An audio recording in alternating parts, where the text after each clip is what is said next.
Investigations have been going on for the last few weeks into the U of I's admissions process after politically connected students were accepted even though they may not have been the most qualified. Victoria, Thomason has said from the start the child's death was an accident, but a judge ruled today he will stand trial for murder.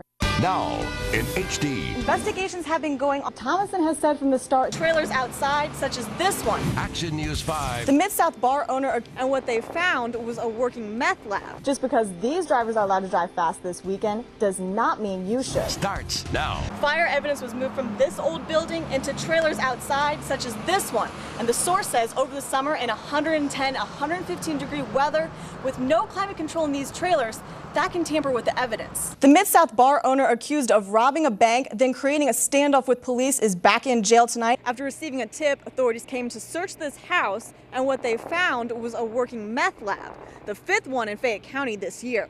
Just because these drivers are allowed to drive fast this weekend does not mean you should. 16 days after the deadline for the budget, lawmakers and Governor Pat Quinn have agreed on a budget at last.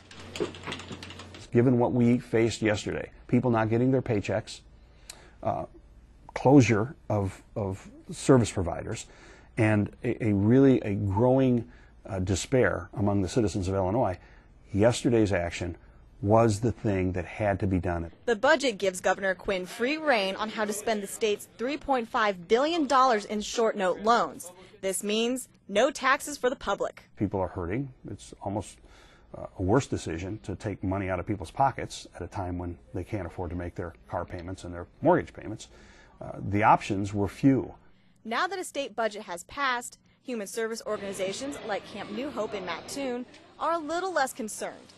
I'd just say I'm slightly more hopeful because of this development, but that's all, only slightly more hopeful. It's Christmas week here at Camp New Hope, and people at the camp are hoping for a gift under their tree from the state. In the following days, Governor Quinn will have to decide how much of the $3.5 billion will go to human service programs. I don't envy the governor because he has to take $1.2 billion and decide between programs that are billions more than that. So he has to make cuts of at least $2 to $3 billion, even with this. While officials at Camp New Hope are slightly more hopeful, there is still some doubt the state will rescue them. If the state of Illinois passed a law saying that it would buy me lunch tomorrow, I would make a peanut butter jelly sandwich in the morning and bring it to work with me. I mean, it's that bad. Class is back in session at the Memphis Catholic High School. Tests and homework are keeping students busy this fall, but what's keeping school leaders busy is outside of the classroom, just around the corner. Having Planned Parenthood that close is not helping that situation at all. Planned Parenthood, an organization helping women in the community, is widely known for performing abortions, something school leaders here at the Memphis Catholic High School say goes against everything they teach. You want to be able to make sure that they receive what we understand to be the way of a good Christian approach to life. And why is the Memphis Catholic High School so upset? It's only 0.3 of a mile from this spot where Planned Parenthood wants to open its doors in a few months. Now, the women's organization says it's just looking for a convenient location for patients. I am just trying to provide a service to women in Memphis who need that service. And the service I'm trying to provide is the prevention of unplanned pregnancies. While he says he's trying to help women, the high school's disapproving comments about the new facility being too close frustrates him. I don't know how anyone who has any logic can call 1 mile too close to anything. If the center does move to the new location, diocese officials say they will protest. They are not educating the public when they perform abortions. Abortions are wrong, and we believe they're evil. Two sides on opposite ends of an age-old debate, and now possibly on opposite ends of the street. It's a fight that's far from over. In Memphis, Sarah Bleau, Action News 5. Cleanup began within minutes of Tuesday's storm ending. But beforehand, Trilla residents say things were rough. The trees were like bent almost in half. It had to have been because I've never seen trees move that way before, and I mean, we could feel our house just kind of shift. And everybody else in the house is kind of scared, just going from window to window, looking to see what's falling and what's happening. So, one tree on South Church Street in the town was completely uprooted. Neighbors tried contacting the house's resident, but weren't able to reach him. But the desire to help did reach another neighbor. They had the big wind come along and just kind of demolished the tree and did a lot in the backyard too. And that was the best tree I had. It was a flower tree, and now it's gone. Damage wasn't just centered in Trilla. Trees were down in Charleston, Mattoon as well.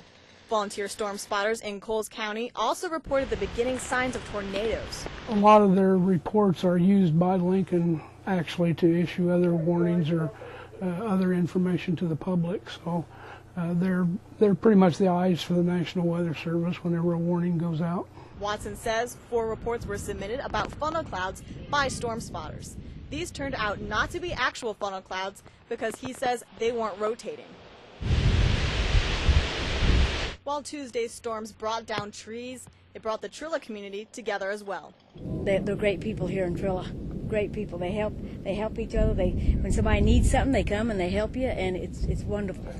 For those who are economically strapped but still need to get around, one local bus transit has reduced its pass prices by $175. Champaign County residents won't have to go too far for some fun this weekend. Speaking of, an Illinois state treasurer says he's going to run for President Barack Obama's old Senate seat. The man accused of being the big belly rapist pleaded guilty in court today to the rape charges against him. It's a deal that will keep Bruce Tuck in jail for decades. And Illinois budget problems could mean higher costs for your prescription drugs. One Central Illinois university isn't having budget problems. It's having problems with its admissions. It's a problem one state representative will testify on. A man busted for a brazen armed robbery at a Mississippi store, and the investigation has led police to a Memphis rap artist.